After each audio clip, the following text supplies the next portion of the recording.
Today we look at Habakkuk, and we begin, of course, in Habakkuk chapter 1. Habakkuk is a prophet of Israel who receives an oracle, and this oracle was delivered to him privately, but eventually this was recorded for us that we may learn from Habakkuk. And before we get any further into this, as we listen to this, we must remember that this entire oracle comes as a response to Habakkuk's complaint before God.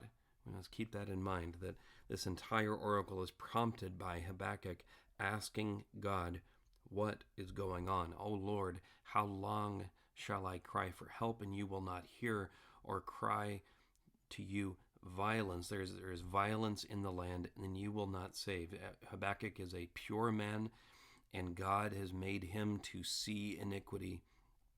And even while Habakkuk is experiencing destruction and violence, strife and contention, the law is paralyzed, justice does not go forth, the wicked surround the righteous, so that justice is perverted. Does this sound familiar at all to you? Habakkuk is questioning in all of it, why, O God, do you sit by idly? Why? Why is this? It's a good question. It's a good question. Why do you not do this? Why do you not bring us revival? This is something that I pray for. Why do you not bring us revival? Why do you not change us? And Habakkuk seems to have in his mind a particular way that ought to happen, that the evil ought to be shrunk. It ought to be dealt with justly. And so here is God's response. I hope you can see this with the smaller text, but the Lord's answer is this, that I've already been working. Look among the nations, beginning in verse 5, and see and wonder and be astounded. You're going to be astounded, and I'm going to tell you what I'm going to do, and I'm going to tell you, and you're still not going to believe it. You're still not going to believe what I'm up to. But I'm already up to my response to your question, and that is, I am raising up the Chaldeans, which are a bitter and hasty nation, a nation that is dreaded and fearsome, a nation of thieves. They are more fierce than hungry evening wolves that are ravenous. Their horsemen come from afar, and what do they come for? They come for violence. They gather up captives like sand. They scoff at kings, at every ruler. They laugh at every fortress. They pile up the earth, and they take every fortress. They sweep up everything before them like the wind. In a word, these are guilty men. Why are they guilty? Because their God is their own might. This is why, now that I've told you, you're still not going to believe it, that I would, in response to Israel's wickedness, raise up another nation that is even worse, who don't know me at all, who have made their own power their God. And that is my response.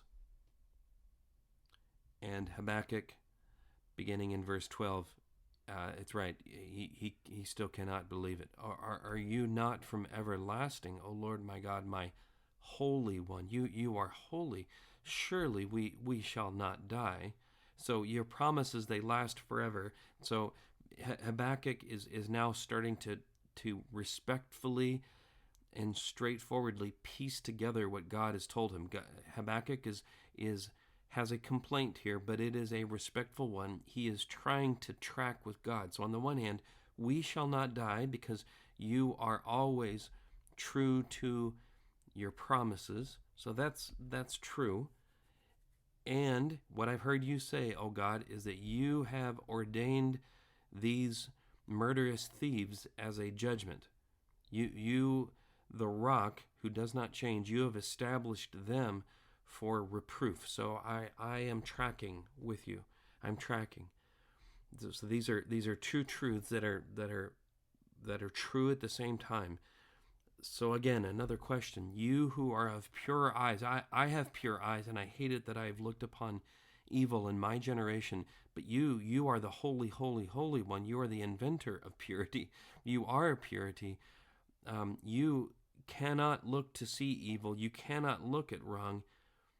So again, why do you idly sit by? Why do you wait and allow the evil in this nation to take root and fester as it has, and then remain silent?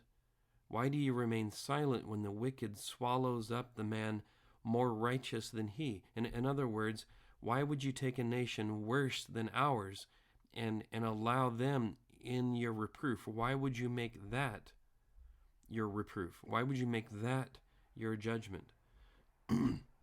Because in a way, it is parasitic.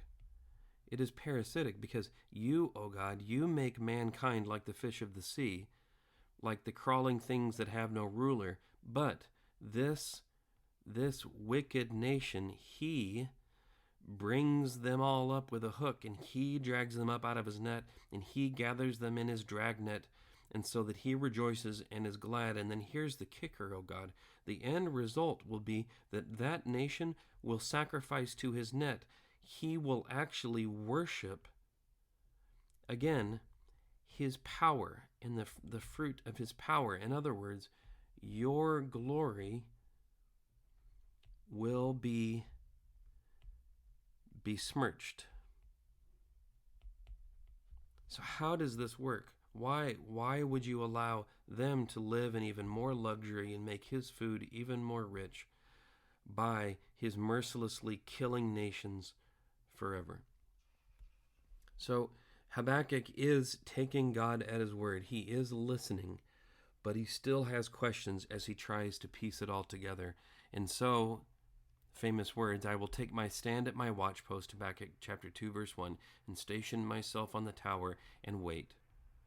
I will wait for God's answers. I will wait to see what he will answer to my complaint. So a couple things to think about here. One is that complaint to God is not wrong as long as we are listening to him, as long as we are seeking to take him at his word. The second thing that we ought to consider here is, how does this apply today? This is not a prophecy about the United States. This is a prophecy about Israel, and yet so much of what is said here about Israel can be applied to us. We are this nation. We are this nation that has come to violence. We are a nation that is full of iniquity, that is full of destruction and violence, strife and contention, where the law is paralyzed, where justice often does not go forth, and where the wicked surround the righteous, especially in the womb, so that justice goes forth perverted. We say we do justly, but we do not. And I wonder, it is to me inescapable as I think about the enemies of the West, as I think about China and Russia, how much can they fit into the definition here of the Chaldeans and their lust for power and domination, their willingness to abuse humanity for their own ends, their abuse of the Uyghur nation, their harvesting of organs from unsuspecting people, their enslavement of people for economic domination. These people, these nations, I should say, these governments, indeed fit the picture of the Chaldeans. So what are we to make of this? What are we to make of this? Well, some may say, well, this comparison is inapt, and you might have plenty of reasons why it is not an apt comparison. Others will approve of my comparison here, but their response will be, well, we need to restore American values like good citizenship and gun ownership. We need to return to the rule of the law. But we need to ask ourselves, has God done this before? Has God done this in recent memory? Has God used a more evil nation to reprove and judge a nation for its evil? And absolutely, we need only look back to World War II and to see where the home of the Reformation, Germany, was reproved and judged by God by an even more evil nation. If we can imagine this, the Soviet Union killed far more people in its own internal Holocaust than did Germany in its Holocaust. And yet, the same goes on today with communist China. Communism in China has killed millions of people. Millions of people. Could God be readying that nation to reprove us for our wickedness? That is very likely, in my view. So nothing that we might do in response to this is worth anything unless we do what Habakkuk does here and see the God that's behind it all and pursue the God that's behind it all. Because this God does what he pleases, and he does what he pleases according to wisdom that is truly wisdom.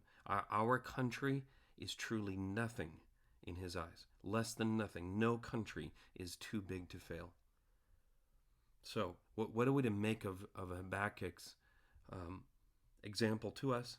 The fear of the Lord is the beginning of wisdom. That's what we need to take from this. Because God's ways are not our ways. And in a world where God providentially orders all things according to his good pleasure, even the raising up of one even more wicked nation to reprove a less wicked nation, whatever he does is wisdom. So we must set our eyes on him and set our eyes on understanding his ways. And that should lead us with a fear of him. And this is the beginning of wisdom. Best to live with a fear of him and proclaim that fear and then work out from there, waiting humbly for his response, as Habakkuk does here. And we will hear Habakkuk's, we will hear God's response to Habakkuk in the coming days.